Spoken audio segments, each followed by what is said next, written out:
आज हम बात करेंगे एनाटॉमी ऑफ मोनोकॉट एवं डाइकॉट रूट की। रूट हम देखते हैं कि भाई निश्चित रूप से डेवलपमेंट उसका होता है जो एम्ब्रियो के रेडिकल पार्ट्स के अंतर्गत होता है, और प्लांट के अक्ष का अवरोही पार्ट है रूट। और उसका मुख्य कार्य क्या है कि जो जल है या जो खनिज पदार्थ हैं या वाटर या जो मिनरल मटेरियल है उनको अवशोषित करने का या एब्जॉर्ब करने का काम करती है। अब सबसे पहले हम बात करेंगे मोनोकाट रूट की।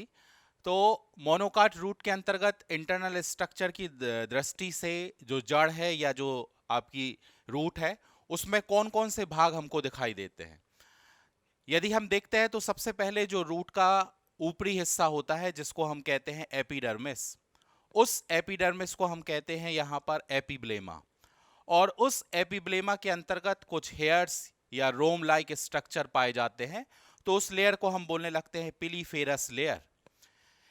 इसी एपिडर्मिस के ठीक नीचे काफी चौड़े हिस्से में या मोटाइल भाग में हमको दूसरा भाग दिखाई देता है जिसको हम कह रहे हैं कॉटेक्स। कॉटेक्स जो कि भाई अनेक कोशिकाओं से बनकर बना होता है, और ये जो कोशिकाएं होती हैं जो काफी पतली होती हैं, और इन कोशिकाओं के बीच में हमको खाली स्थान या जिसको हम कहते हैं इंटरसेलुलर स्पेस वो दिखाई देते हैं। इस कॉटेक्स के और नीचे या अंदर की ओर हम देखते हैं तो वहां पर हमको एंडोडर्मिस दिखाई देती है। एंडोडर्मिस निश्चित रूप से इसकी जो कोशिकाएं हैं ढोलक आकृति की या बैरल शेप्ड हमको दिखाई देती हैं, और इसकी जो आउटर या जो इनर वॉल होती है उसमें एक विशेष प्रकार की थिकनिंग पाई जाती है, और उस थिकनिंग को हम कहते हैं कैस्पेरियन थिकनिंग। इस एंडोडर्मिस के बाद जो दूसरी लेयर आती है जिसका नाम है पेरीसाइकिल, एंडोडर्मिस के ठीक नीचे हमको दिखाई देती है। और इस पेरीसाइकिल का जो निर्माण है वो पेरेन्काइमेटस कोशिकाओं के द्वारा होता है। पेरीसाइकिल के हम और अंदर जाएंगे या इनर पार्ट में देखेंगे तो यहाँ पर हमको वेस्कुलर बंडल दिखाई देता है, संवहन ऊतक, और जो कि अरीय या रेडिकल रूप में अरेंज होता है। रेडिकल, यदि हम वेस्कुलर बंडल की बात करते हैं तो यहां पर हमको जाइलम और फ्लोएम दिखाई दे रहा है, और जाइलम और फ्लोएम अल्टरनेट, पहले जाइलम फिर फ्लोएम फिर जाइलम फिर फ्लोएम, इस प्रकार का क्रम हमको दिखाई देता है। और इस प्रकार का जो क्रम है जिसको हम कहते हैं वेस्कुलर बंडल, रेडियल शेप्ड में हमको दिखाई दे रहा है। वेस्कुलर बंडल की बात करते हैं हम तो इसमें जो जाइलम है जिसको हम कहते हैं एक्सार्क, एक्सार्क क्या कहलाएगा कि यहां पर हमको जो जाइलम है वो दो भागों में बंटता हुआ दिखाई देता है। एक को हम कहते हैं मेटाजाइलम और दूसरे को हम कहते हैं प्रोटोजाइलम। कैसी कंडीशन है, तो जो मेटाजाइलम है ये इनर पार्ट पर या अंदर की ओर हमको दिखाई देगा या सेंट्रल पार्ट में होगा, और इसी के ऊपर प्रोटोजाइलम पाया जाता है जो कि ऊपरी भाग में दिखाई देगा। और इस प्रकार का जो क्रम है, इस प्रकार के क्रम को हम कहते हैं जाइलम जो है वो एक्सार्क फॉर्मेशन में हमको दिखाई देता है। नेक्स्ट है वेस्कुलर बंडल। वेस्कुलर बंडल, यदि क्योंकि हम बात कर रहे हैं अभी मोनोकाट की, उसके बाद फिर हम बात करेंगे डाइकॉट की। तो जो वेस्कुलर बंडल की संख्या है दोनों जड़ों में या दोनों रूट में अलग अलग होती है। यदि हम डाइकॉट में या द्विबीजपत्री पौधों में देखते हैं तो वेस्कुलर बंडल की जो संख्या है वो 2 से 6 तक हमको दिखाई देती है। इसी प्रकार यदि हम मोनोकाट की बात करते हैं तो वो 6 से अधिक, अधिकांशतः यदि हम मोनोकाट पौधों के अंतर्गत जड़ों की देखेंगे तो 10 से 20 के अंदर इनकी संख्या पाई जाती है। इसके बाद सबसे सेंट्रल भाग में या केंद्रक भाग में पित्त पाया जाता है जो कि विकसित अवस्था में या डेवलप अवस्था में पाया जाता है, और इसका निर्माण भी पेरेन्काइमेटस सेल्स करती हैं। तो इस तरीके के हमको सबसे पहले जब हम मोनोकाट का जो इंटरनल पार्ट है उसको हम देखेंगे तो इस तरीके से हमको सबसे पहले एपिडर्मिस, एपिडर्मिस के बाद हमको कॉटेक्स, कॉटेक्स के बाद एंडोडर्मिस, एंडोडर्मिस के बाद पेरीसाइकिल, पेरीसाइकिल के बाद वेस्कुलर बंडल, और वेस्कुलर बंडल के बाद पित्त। ये संरचनाएं हमको किसी भी जो आपका मोनोकाट रूट है उसमें दिखाई देती है। अब जब हम बात कर रहे हैं कि मोनोकाट जो रूट है उसमें मुख्य रूप से अब हम केवल बात कर रहे हैं मोनोकाट की, डाइकॉट की नहीं, उसके अंतर्गत देखेंगे कि उसके अंदर हमें कौन कौन से कैरेक्टर दिखाई देते हैं। तो characteristics of the monocot root, सबसे पहले जैसे हमने यहां पर देखा कि जो वेस्कुलर बंडल की संख्या है वो 6 से अधिक है। अधिकांशतः जो पौधे हैं उनमें हमको वेस्कुलर बंडल की संख्या, मोनोकाट जो जड़ है या जो रूट है उसमें 10 से 20 की संख्या में हमको वेस्कुलर बंडल दिखाई देते हैं। लेकिन मोनोकाट के अंतर्गत यदि हम गेहूं या प्याज के पौधे की बात करते हैं तो वहां पर थोड़ा सा हमको कंडीशन ये अलग दिखाई देती है। उसमें वेस्कुलर बंडल की जो संख्या है वो 6 से कम की संख्या में पाए जाते हैं। केवल 2 पौधों में हमको दिखाई देता है और वो है गेहूं एवं प्याज। दूसरी बात कर रहे हैं कि जो हम वेस्कुलर बंडल है जिसमें हमने जाइलम देखा, तो ये गोलाकार थिकनिंग के रूप में पाया जाता है और यहां पर एक गोलाकार ट्रैकिड्स पाई जाती है जो कि बहुत कम विकसित अवस्था में हमको दिखाई देती है। इसके बाद यदि हम जाइलम के बाद फिर हम बात करेंगे वेस्कुलर बंडल में फ्लोएम की। तो जो फ्लोएम है, जो प्राइमरी फ्लोएम है, इसका निर्माण sieve tubes, companion cells and phloem parenchymatous जो सेल्स हैं ये आपस में मिलकर फ्लोएम का निर्माण करती हैं। इसके बाद जो कैम्बियम है वो हमको अनुपस्थित या एब्सेंट होता है, और कैम्बियम यदि नहीं पाया जा रहा है तो उन पौधों में हमको सेकेंडरी ग्रोथ भी या जो द्वितीयक वृद्धि है वो भी दिखाई नहीं देगी। और उसके बाद जो सबसे सेंट्रल या केंद्र में हमको दिखाई देता है पित्त, या जिसको हम कह रहे हैं मज्जा, ये भी काफी बड़ा या लार्ज कंडीशन में या सुविकसित अवस्था में हमको दिखाई देता है। तो ये कुछ 4 से 5 कैरेक्टर किसी भी जब हम मोनोकाट रूट देखते हैं उसमें मुख्य रूप से हमको ये कैरेक्टर दिखाई देते हैं। अब हम बात करेंगे एनाटॉमी ऑफ मोनोकाट रूट की। इसमें हम सबसे पहले मक्का के पौधे के मोनोकाट और उसके बाद हम फिर एस्पेरेगस मोनोकाट की 2 रूटों का अध्ययन एक साथ करेंगे। आप देख रहे हैं स्ट्रक्चर में हम इसके पहले इसके बारे में कई बातें बता चुके हैं। सबसे पहले जो हम बात कर रहे हैं, इसकी जो सबसे बाहरी लेयर है जिसको हम कह रहे हैं एपिब्लेमा, सिंगल लेयर के रूप में हमको दिखाई दे रही है। और इस लेयर में हम देख रहे हैं कहीं कहीं पे हमको रूट हेयर्स दिखाई देते हैं, और जहां पर रूट हेयर्स पाए जा रहे हैं जिसको हम एपिब्लेमा या पिलीफेरस लेयर भी कहते हैं। इसके अलावा इसके जस्ट नीचे जो दूसरा भाग है जिसको हम कह रहे हैं कॉर्टेक्स, आप देख रहे हैं कॉर्टेक्स जो है वो काफी हमको मोटाई शेप्ड में दिखाई दे रहा है, जो कि एपिब्लेमा और एंडोडर्मिस, ऊपर की ओर एपिब्लेमा और नीचे की ओर एंडोडर्मिस, इनके बीच में पूरे हिस्से में जो दूसरा भाग है जिसको हम कह रहे हैं कॉर्टेक्स। निश्चित रूप से यदि हम इनकी कोशिकाएं देखें तो काफी पतली होती हैं, और यहां पर जब हम इसकी संरचना देखेंगे हमको कई जगह पर खाली स्थान दिखाई दे रहा है, तो इसको हम कहते हैं इंटरसेलुलर स्पेस या अंतःकाशिकीय अवकाश। एंडोडर्मिस के फिर ठीक नीचे हम आएंगे तो यहां पर जो तीसरी लेयर है जिसको हम कह रहे हैं एंडोडर्मिस, एंडोडर्मिस हम देख रहे हैं चारों तरफ से सिंगल लेयर के रूप में हमको दिखाई दे रही है। इसकी जो कोशिकाएं हैं विशेष संरचना या ढोलक या बैरल शेप्ड की दिखाई देती हैं, सिंगल लेयर के रूप में होती है और इसका निर्माण पैरेनकाइमेटस सेल्स करती हैं। इसके बाद हम जो नेक्स्ट बात कर रहे हैं वेस्कुलर बंडल, यहां पर वेस्कुलर बंडल आप देख रहे हैं विशेष प्रकार का है जिसको हम कह रहे थे एक्सार्क।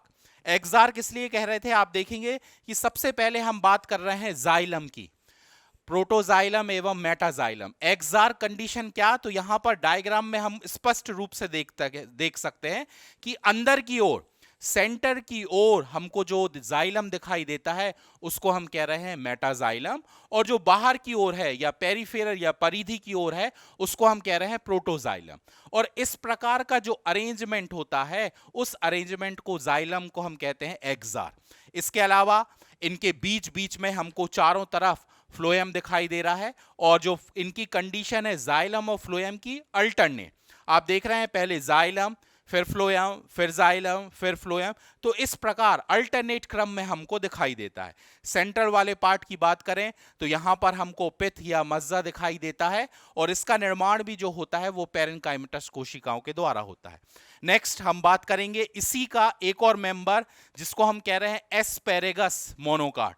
यहां पर थोड़ा सा हमको अंतर दिखाई दे रहा है। यदि हम देखेंगे तो वही कंडीशन, सबसे पहले हमको यहां पर एपिब्लेमा जिसको हम एपिडर्मिस भी कह रहे थे, कहीं कहीं पर हमको इंटरसेलुलर हेयर्स या रोम लाइक स्ट्रक्चर हमको दिखाई देंगे, और उस कारण उस प्रकार की लेयर्स को हम पिलीफेरस रूट भी कहते हैं। इसके बाद नेक्स्ट आप देख रहे हो काफी मोटाइल हिस्से में या चौड़ाई भाग में हमको जो दूसरा भाग दिखाई दे रहा है जिसको हम कह रहे हैं कॉर्टेक्स। कॉर्टेक्स आप देख रहे हो काफी चौड़ा है, जिसकी कंडीशन आपकी एपिब्लेमा और जो एंडोडर्मिस, इसके पूरे भाग में हमको कॉर्टेक्स दिखाई दे रहा है। इसके अंदर भी हम देख रहे हैं इंटरसेलुलर स्पेस हमको दिखाई दे रहे हैं, और इसका जो निर्माण है पतली कोशिकाओं से या थिन सेल के द्वारा होता है। और निश्चित रूप से इस प्रकार की जो कोशिकाएं हैं जो कि पेरेन्काइमेटस कोशिकाओं के द्वारा इस कॉर्टेक्स वाले हिस्से का निर्माण करती हैं। तीसरा यदि हम भाग देखेंगे तो जिसको हम कह रहे हैं एंडोडर्मिस, एंडोडर्मिस हम देख रहे हैं कि जहां कॉर्टेक्स उसके ठीक नीचे इनर पार्ट में एक सिंगल लेयर के रूप में हमको दिखाई दे रहा है एंडोडर्मिस। इसकी भी हमने इंपॉर्टेंस इसके पहले देखी कि भाई ढोलक शेप्ड में या बैरल शेप्ड की ये कोशिकाएं होती हैं। इसके नीचे की ओर हमको पेरीसाइकिल दिखाई दे रही है, जो हमको इस रूट में नहीं दिखाई दे रही थी। पेरीसाइकिल भाई निश्चित रूप से जो इसके अंदर वेस्कुलर बंडल है, उस वेस्कुलर बंडल को चारों तरफ से एक साइकिल, एक चक्र घेरा होता है और एक सिंगल लेयर के द्वारा इसका निर्माण होता है। और इस संरचना को या इस स्ट्रक्चर को हम कह रहे हैं पेरीसाइकिल। पेरीसाइकिल की ओर हम नीचे जाएंगे तो हम देखेंगे वेस्कुलर बंडल, और ये जो वेस्कुलर बंडल है, वेस्कुलर बंडल चारों तरफ से एक स्टील लाइक स्ट्रक्चर के द्वारा घिरा होता है। वेस्कुलर बंडल में हम यहां पर देख रहे हैं जाइलम और जो फ्लोएम है अल्टरनेट क्रम में है। इनकी जो संख्या है अपन ने देखा कि भाई 2 से 6 या इससे ज्यादा भी हमको दिखाई देती है। और इसमें जो प्रोटोजाइलम है या जो मेटाजाइलम है, इसकी कंडीशन क्या है? तो प्रोटोजाइलम हमने क्या बोला कि भाई बाहर की ओर पाया जाता है, और जो मेटाजाइलम है वो हमको अंदर की ओर दिखाई देता है। और इस प्रकार का जो अरेंजमेंट है जिसको हम कह रहे हैं जाइलम एक्जार। इसके बाद जो सबसे सेंटर वाला पार्ट है जिसको हम कह रहे हैं पिथ या मज्जा, निश्चित रूप से सबसे सेंट्रल या केंद्र में पाया जाता है। इसकी जो कोशिकाएं होती हैं हमको राउंड संरचना या गोल संरचना के रूप में दिखाई देती हैं। अब हम बात करेंगे एनाटॉमी ऑफ डाइकॉट रूट की। इसके पहले हमने बात करी कि मोनोकॉट रूट में किस तरीके के हमको कैरेक्टर दिखाई देते हैं। सबसे पहले हम बात करेंगे डाइकॉट रूट में, इसमें मुख्य रूप से किस तरीके के हमको लक्षण दिखाई देते हैं। सबसे पहले जो हम बात कर रहे हैं वेस्कुलर बंडल या जो संवहन ऊतक है, जिसमें जाइलम और फ्लोएम की जो कंडीशन है वो 2 से 6 की संख्या में दिखाई देते हैं। हम यदि डायग्राम में देखें तो दोनों डायग्राम में हमको इनकी संख्या या तो 2 या 6 की संख्या में दिखाई दे रहे हैं, जाइलम एवं फ्लोएम।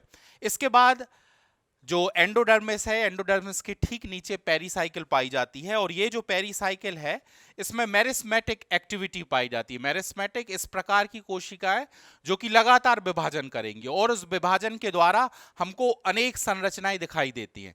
तो जो पेरीसाइकिल है वहां पर मेरिस्मेटिक एक्टिविटी पाई जाती है, और जिसके कारण लेटरल रूट या जो सेकेंडरी ग्रोथ है उसका फॉर्मेशन होता है।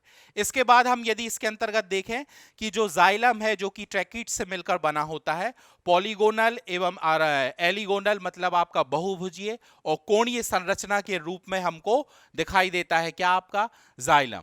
इसके बाद यदि हम जाइलम के अंतर्गत बात करेंगे तो प्रोटोजाइलम और मेटाजाइलम, इनकी भी कंडीशन हमको थोड़ी सी जैसे हमने मोनोकॉट में देखा वैसी हमको दिखाई दे रही है। जो प्रोटोजाइलम है ये हमको परिधि की ओर या बाहर की ओर दिखाई देता है, जो मेटाजाइलम है वो सेंटर की ओर दिखाई देगा, और इस प्रकार का जो जाइलम है उसको हम कह रहे हैं एक्जार। दूसरी बात, इसके बाद जो हमको फ्लोएम दिखाई दे रहा है ये अल्टरनेट फैजन में, हम डायग्राम में देखेंगे तो दोनों डायग्राम में हमको अल्टरनेट क्रम में पहले जाइलम फिर आपका फ्लोएम फिर जाइलम फिर फ्लोएम, इस प्रकार का कंडीशन या एकांतरण क्रम में हमको वेस्कुलर बंडल दिखाई देता है। सेंटर वाले पार्ट में देखेंगे तो हमको पिथ दिखाई देता है। अब यहां पर जो हम बात कर रहे हैं 2 मेंबर्स की हम मुख्य रूप से देखेंगे। पहला जो मेंबर है उसमें हम चने के पौधे की रूट का अध्ययन कर रहे हैं, और दूसरे में हम सनफ्लावर या जो सूरजमुखी है उस पौधे की जड़ का अध्ययन करेंगे, और दोनों में देखेंगे हमको क्या मुख्य रूप से अंतर दिखाई देता है। तो सबसे पहले जो हम डाइकॉट देख रहे हैं चने के पौधे में, उसमें सबसे ऊपर की ओर जिसको हम कह रहे हैं भाई एपिब्लेमा, यहां पर हम देख रहे हैं यहां पर हेयर्स या रोम लाइक स्ट्रक्चर दिखाई दे रहे हैं जो कि यूनिसेलुलर है, और इनकी संख्या असंख्य में या बहुत अधिक संख्या में हमको दिखाई देती है दोनों डायग्रामों में। इसके बाद इसके नीचे वाला स्ट्रक्चर एपिब्लेमा के अंदर हम देखेंगे कॉर्टेक्स। यहां पर हम देख रहे हैं एपी जो कॉर्टेक्स की जो अरेंजमेंट है जो कि एपिब्लेमा और एंडोडर्मिस, ये ऊपर की ओर आपकी एपिब्लेमा है, नीचे की ओर हमको एंडोडर्मिस दिखाई दे रही, और इसके पूरे भाग में हमको जो दूसरा भाग है जिसको हम कह रहे हैं कॉर्टेक्स, हम देख रहे हैं काफी लार्ज या मोटाइल भाग में हमको दिखाई दे रहा है। और इसकी जो संरचना है ये राउंड संरचना या गोलाकार कोशिकाओं के द्वारा बनता है। और ये जो कोशिकाएं हैं वो पेरेन्काइमेटस कोशिकाएं इनका निर्माण करती हैं कॉर्टेक्स का। यहां पर हम बीच बीच में देख रहे हैं कहीं कहीं पे हमको खाली स्थान दिखाई दे रहा है उस डायग्राम में भी। तो यहां पर इंटरसेलुलर स्पेस या जो अंतःकाश की अवकाश है वो हमको कॉर्टेक्स में दिखाई देते हैं। इसके बाद हम थोड़ा सा और नीचे जाएं तो एंडोडर्मिस हम देख रहे हैं चारों तरफ से सिंगल लेयर के रूप में दिखाई दे रही है, जो कि चारों तरफ से जो वेस्कुलर बंडल है उसको घेरने का काम करती है। तो सिंगल लेयर स्ट्रक्चर के रूप में पाई जाती है। और इसके बाद हमको जो दूसरा हिस्सा दिखाई देता है जिसको हम कह रहे हैं पेरीसाइकिल। पेरीसाइकिल इसी के चारों तरफ हमको दिखाई दे रहा है, एक साइकिल या एक चक्र के रूप में पाई जा रही है, और जिसके अंतर्गत हम जाइलम और फ्लोएम को देखेंगे। अब बात करें हम जो नेक्स्ट वाला भाग है जिसको हम कह रहे हैं वेस्कुलर बंडल। वेस्कुलर बंडल में हमको दो रीजन, पहला जाइलम और फिर दूसरा भाग है आपका फ्लोएम। जाइलम की जैसे हम पहले भी आपको कंडीशन बता चुके हैं, एक्सार्क कंडीशन में हमको दिखाई दे रहा है। डायग्राम में हम देखेंगे तो यहां पर हमको आप देखेंगे कि सेंट्रल भाग में जो जाइलम है ये वाला जो हिस्सा है उसको हम कह रहे हैं मेटाजाइलम, जो कि सेंटर में केंद्र की ओर दिखाई देगा। और इसके बाहर की ओर हमको प्रोटोजाइलम दिखाई देगा। और इस प्रकार की जो कंडीशन है जिसको हम कह रहे हैं जाइलम एक्सार। और इन्हीं के बीच बीच में चारों तरफ हमको फ्लोएम दिखाई दे रहा है। और ये कंडीशन जैसे हम इसके कैरेक्टर में देख रहे थे कि जो जाइलम है और फ्लोएम अल्टरनेट क्रम में, पहले आपका जाइलम फिर फ्लोएम फिर जाइलम फिर फ्लोएम, और इस क्रम में हमको दिखाई देता है। तो ये कुछ कैरेक्टर जो कि हमको चने के पौधे के अंतर्गत जब हम डाइकॉट की रूट का अध्ययन करेंगे वो दिखाई देता है। नेक्स्ट यदि हम बात करेंगे सनफ्लावर या जो सूरजमुखी का पौधा है उसमें हमको क्या अंतर दिखाई देता है, तो सबसे पहला भाग जिसको हम कह रहे थे एपिब्लेमा। एपिब्लेमा आप देख रहे हो चारों तरफ से सिंगल लेयर के रूप में पाई जा रही है। और इसकी विशेषता है कि इसमें जो रोम या हेयर्स पाए जाते हैं जो कि यूनिसेलुलर है। इसके अलावा यहां पर किसी भी तरीके की हमको थिकनिंग या स्ट्रोमेटा या रोम्स नहीं पाए जाते। ये जो चारों तरफ हमको संरचना दिखाई दे रही है इसमें किसी भी तरीके का हम स्टोमेटा या क्यूटिकल, क्यूटिकल क्या है, एक विशेष तरीके की लेयर है जो कि पौधों के प्रोटेक्शन या सुरक्षा देने का काम करती है। वो लेयर हमको एपिब्लेमा में नहीं दिखाई देती। दूसरी बात करेंगे हम, दूसरा जो भाग है जिसको हम कह रहे हैं कॉर्टेक्स। तो कॉर्टेक्स की भी कंडीशन जैसे हमने देखा कि काफी मोटाइल शेप्ड में पाया जाता है और निश्चित रूप से इसमें भी इंटरसेलुलर स्पेस हमको दिखाई देते हैं। और जो कॉर्टेक्स हमको दिखाई दे रहा है इसमें जो हमको कोशिकाएं देख रही हैं ये काफी पतली या थिन स्ट्रक्चर के रूप में दिखाई देती हैं। और बनता कैसे है कॉर्टेक्स, तो यहां पर जो पेरेन्काइमेटस सेल्स हैं ये लगातार डिवीजन करेंगी और उस डिवीजन के द्वारा कॉर्टेक्स का निर्माण कर देंगे। उसके बाद आप देख रहे हो इसके अंदर की ओर हमको एक लेयर, सिंगल लेयर के रूप में एक तीसरा भाग दिखाई दे रहा है जिसको हम कह रहे हैं एंडोडर्मिस। इसका इंपॉर्टेंस क्या है कि इसकी विशेषता क्या है, आप देख रहे हैं चारों तरफ से सिंगल लेयर के रूप में है ना, इसमें केवल मात्र एक लेयर संरचना पाई जाती है और इसके अंदर ही हमको पूरा जो वेस्कुलर बंडल या जो संवहन ऊतक है वो दिखाई देगा।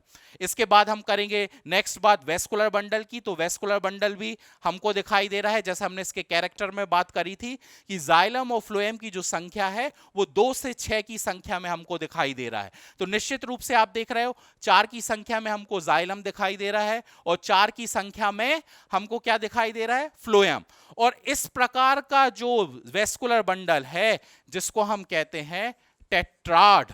टेट्राड मींस क्या कि जहां पर वेस्कुलर बंडल के अंतर्गत जाइलम और फ्लोएम की संख्या 4 है, 4, उस प्रकार का जो वेस्कुलर बंडल है उसको हम कहते हैं टेट्राड, जो हमको सनफ्लावर की डाइकोट में दिखाई देता है।